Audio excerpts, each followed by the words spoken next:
Hi everyone, this is Laura. I am today here with Rod Kight from an amazing publication called Kight On Cannabis. This person here is an amazing lawyer specialized in the cannabis industry. Hi Rod, and thank you again for, having this time with us today. How are you? I'm great, Laura. Thanks for having me on the interview. I look forward to talking with you today. So this is exciting and fun. I love that. I just want to get to know you a little bit more and the publication, the plans that you have. So let's jump to it. Mhm. First of all, I want to start by, understanding a little bit of how, a lawyer decided to enter and was where drew, to the cannabis industry. Like what initially drew you to this field? Yeah, sure. So I actually was drawn here with a personal mission. I'd been practicing law for, gosh, probably about 10 years, and I got cancer. And during my cancer treatments, I ended up using cannabis to help with the symptoms of chemotherapy, the nausea, the aches and body pains, all the things that go along with it. And I was really just blown away by how much cannabis helped, much more so than all the pills that I was being given. And I thought, this is something that I really want to focus my career on, is how to bring this to people across the world, really. And so with that, I transitioned my law practice into the cannabis industry, and it's been a long and wild and fun and crazy ride to do it, because the laws have been evolving, just rapidly, just not even just every year, but just every quarter. It seems there's new legislative activity. There's something happening in this country or that country or this U.S. state or that U.S. state. And so it's been a really fulfilling career. But that's how I got started, was because of a personal mission. I felt like I really wanted to be a part of this industry because of the good that I thought it could bring. Wow, I love that. And I mean, I have to ask, are you like free of cancer and Ah, everything now? thanks for asking. Totally in remission for years and years and Okay. years. It's all good, but thanks for asking. Well, I'm glad to hear that. And I love how this all started. Like you started a career based on this personal mission. At the end of the day, sometimes we don't understand why some things Mhm. happen. And then, you took a great thing out of this. So, well, I'm very glad. And we love your publications, so I'm very glad. Well, that's great. Yeah, sometimes you don't know something that appears to be really bad at the outset, can open up new possibilities that you might not have ever realized. And this was one thing for me, cancer. Oh my gosh, it's terrible. But then I would have never have, I might have consumed cannabis, periodically over, here and there, but I never would have taken it as a personal mission and career change for sure. Exactly. Exactly. Well, okay, I'm glad to hear everything about that. So now that's how you became like a lawyer oriented to the cannabis industry. Now, why did you decide to start like an online publication? I know that nowadays it's highly regarded in the cannabis business industry, but what role does it play in your professional mission? Why did you decide to start like, creating content and, Mhm. you know, Yeah, sure. I think actually for a lot of reasons. So I'll just kind of run through those. First of all, as I was looking at the law and creating interpretations and needing quick access to things, I actually did it for myself. So I knew that, oh, I've written about that issue before. I can go access it really easily. Of course, I Okay. wanted to, for my clients, I wanted to be able to have a resource that they could access. So if something happened that was a really big news event or some big change in the law, I wanted them to have immediate access to it. I wanted to push policy, and so by way of writing about novel legal issues, I can get ahead of them and start pushing interpretations and policy in the way that I think they should go. And then finally, it's been a very good marketing tool. I think that Of with course. marketing nowadays, everyone's trying to break through all the noise. And I've found, for me personally, at least in this industry, in the way that people want real substantive information. And so if I provide an analysis that makes sense to them, then people will use that and they think, oh, that guy, I think I like what he's saying. I'm going to give him a call and see if I can use his services. So it's been a number of things for me, and they've all been really good. And I want to make one quick shout out to the Canna Law blog. And there's a lawyer Yes. actually, yeah, there's a lawyer named Hillary Bricken, whom I have never met, but Hillary, for whatever reason you're watching this, years and years ago, the Canna Law blog, which is a wonderful cannabis law resource, I should say. Hillary Bricken was writing most of it at that time, and I was inspired to write because of her as well. And the Canna Law blog, it has gone on. There's lots of writers and really good lawyers that are colleagues and friends of mine that continue to do that, and they've just done a phenomenal job. And I just want to give a shout out to them. That's amazing. For all of that are watching this that you don't know, Canna Lovelock also works with us. Amazing publication. So we are very happy and very proud to have you all, both of you, as a part of our community, and Mhm. knowing that you were inspired, but them as well. So that's amazing. Okay, so you were talking about a marketing move. Very good marketing strategy, I got to say. So, well, congratulations for starting that. A lot of people want to start, their blog or creating content, and but, they get a little bit more like a little bit more fear. But well, you did it, and it has been like a good thing for you and your Mhm. overall professional career, right? So, well, I'm very glad. Now, managing both legal practice and online content creation requires significant time and effort. Is that right? It does. Yeah, it's a lot of effort. And, How do I you think balance that?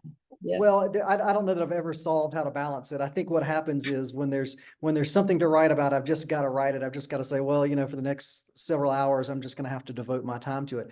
And what I've Okay. found, particularly with lawyers and other professionals, is you go to a lot of law firms and they'll have a blog and, oh, let's click on the blog and you'll see, oh, they wrote one blog article and then four Exactly. In months a later year. they wrote one and then 6 months later. And that just, that is not going to work for, at least for the reasons that I was writing for. You've really got to be consistent because people Definitely. are going to they expect to hear something. And certainly in industries like the cannabis industry, there's a lot of news to report on, a lot of analysis to be made. So I think it's just, if you're going to go about a blog, it's just really important to say, well, it's going to take time, it's going to take resources, and I'm just going to have to commit to it. Exactly. Exactly. And that's where, a lot of people kind of fall in the way in this road trip, because they don't commit. But Mhm. you've committed to it. So well. Well, thank you. Um, Yes. okay, so your balance is just to write about whatever you need to write immediately. That's how you balance it. Just do it now and then you'll get that out of the list. Yeah, but I've had situations where I've been, about to go out to dinner or something, and then a major development happens, and I No. say, I'm sorry. My wife is very understanding, and I say, I've just got to go write this right now, and she says, okay, go write it. So, you've got to be prepared to just, drop everything sometimes and write. And sometimes there's also dry spells. Sometimes things don't happen, but you don't want to get months and months of not writing, and so sometimes you think, oh, what can I write about? So there's kind of a balance of both, that. Well, you have an amazing wife, we have to say. She is an amazing wife, absolutely. And she's also the office manager and my best friend. And she knows more about cannabis law than I think than probably most cannabis law attorneys out there. So she's been a fantastic support for I sure. bet. Yeah. Well, I'm glad. I'm glad. Okay. I wanted to ask next about, you created this amazing publication because we now consider this is a publication, no, just like a blog or no, it's a publication. Has it led to any unexpected opportunities, collaborations, something that you didn't expect that, it was coming through it and it happened and it was a surprise to you? Yeah, sure. I can think of two examples. Generally speaking, it's been very good in terms of a marketing, and so we've gotten nice clients. But I think two situations. One is early on when I was first started writing the blog, I was writing a lot about CBD, cannabidiol, and it was in the early days before there was a lot of knowledge about what it was. The law was unclear, and one day I got a call, and this guy said, he didn't tell me his name. He said, "You don't know who I am, but I know who you are. I read your blog, but I buy and sell more CBD than anybody in the world." And I thought, wow. Well, it turns Wow. out I'm not going to reveal who the person is. If they're watching it, they know who they are.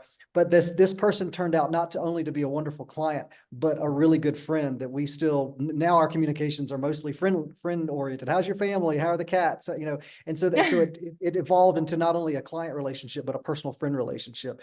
And I pick on him sometimes about how he was kind of dramatic about his initial thing. So that was one of them. Yeah. The other is for my blog. One of the things that I do is try to push policy proposals, and Okay. sometimes that takes the form of me pulling. If there's an organization that's doing things or promoting things that I think are incorrect, sometimes I'll call them out in a way.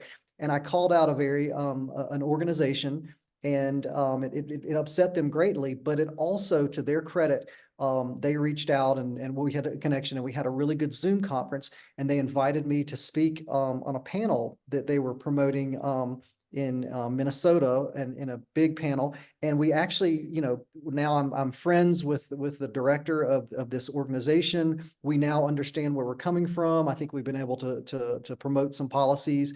And so that was unexpected. As you might imagine, I write a searing, blog article about this organization, and it turns into, a collaboration of sorts, down the road that we're able to push policy. So those are just two examples Wow, of things that were unexpected with this blog.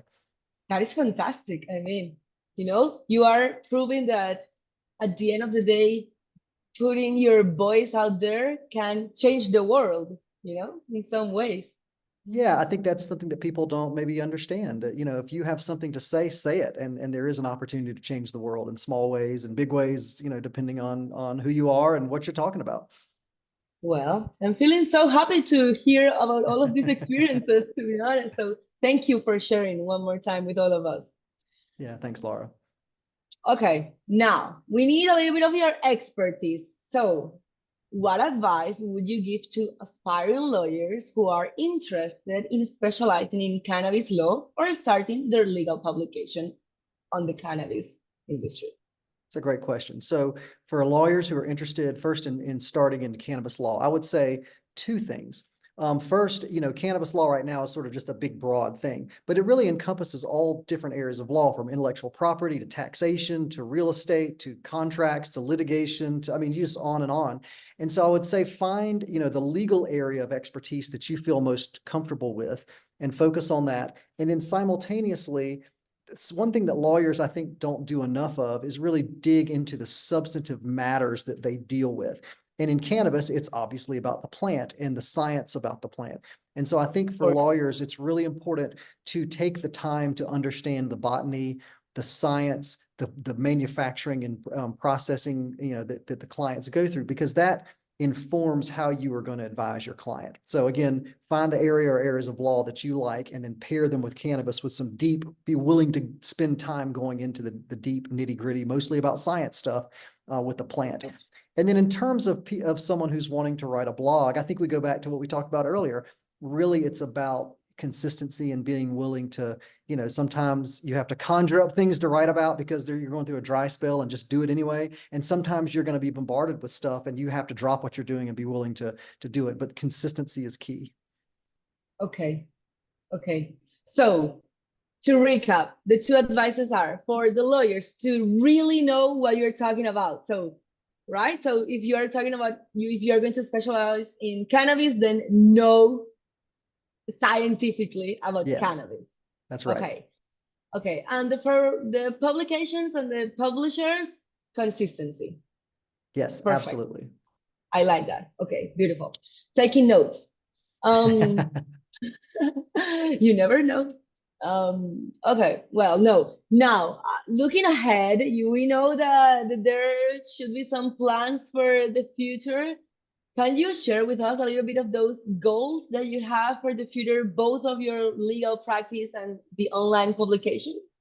Yeah, sure. So I think they're both pretty merged with the publication and with my goals. I mean, my goal is to spread legal cannabis far and wide throughout the United States and throughout the world. And I think that there is a pathway to do that. And I'm pushing that pathway in my talks, in my interpretations of the law, and very specifically in my blog, in the articles that I write, so that message gets out to people and makes them think. And if they agree with me, they think, oh, well, I agree. Let's talk about this some more. If they don't agree, well, then maybe they'll challenge me, and that will help us to come to a better understanding. It's good to be challenged. But Of in any course. event, my goals are to spread legal cannabis as far and wide as possible and as safely as possible, and also to push it in a way that it's not going to be controlled by a handful of monopolies, but it's rather going to be controlled by small businesses and people who want to do the right thing by it. Okay. I mean, I've said it all. I love working with someone like you. It is Mm. amazing to actually get to know such a passionate person behind this amazing project that you have. So Well, thanks, congratulations for Laura. everything. You've made a long way so far, and you've made it like in a good way. And we know that it is going to be huge, like, you know. So Congratulations one more time. Thank you for sharing all of this experience. And before I let you go, I just wanted to ask you, I don't know if you remember, but you've been syndicating your content with us since 2010. So Mhm. it's been a while. It's been a Do you while, remember? right? It's been a while, yeah. Do you remember why did you decide to partner with us? Have you perceived any benefits in all of these 14 years? What do you think about it? Yeah, I thought, I'm just little old me just writing on my webpage. And so Newstex can come in and really take the blog and broadcast it in all sorts of avenues that I am unable to do as just particularly as a lawyer who's got a whole busy practice and a family and everything else. And so I remember thinking this is a really good opportunity for me to broadcast my message through Newstex, which has wonderful resources to do that. And I think that my collaboration and work with Newstex has helped me immensely. And again, to get the word out and to spread the articles. And I strongly recommend anyone who is thinking about, really putting their blog out to the world to work with Newstex. I've had a great experience. And Laura, your questions have been great, and your passion about what you're doing really shows through as well. So thank you. Thank you, Rod. It has been amazing having this time with you. I hope that all of the publishers, online content creators watching this can also feel inspired by you, by your story, by your overall experiences. So thank you one more time. And Thank I'll you. let you go now. It's been great Thank talking with you. you, Thank you, Rod. Laura. It's been great. Bye bye. Bye-bye.